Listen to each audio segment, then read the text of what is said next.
that it wasn't going into a defrost, despite this thing being frozen solid.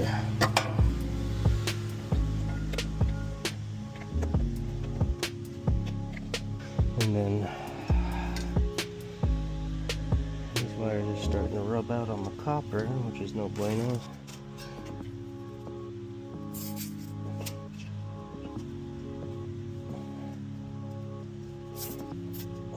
There.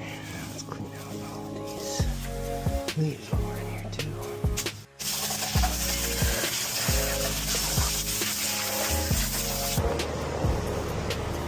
Now,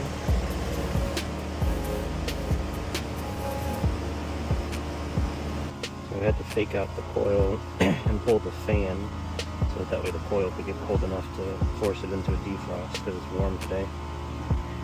It's in defrost now, we're just waiting for it to switch over. And there it goes. So now I can unplug, disconnect, reconnect the fan, and we're set to go.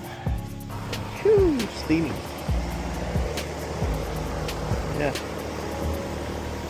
So because it's warm out today, and that temperature sensor needs to be 32 degrees, I had to just pull the fan so that this coil could get cold enough to get below 32, and then I was able to force the defrost.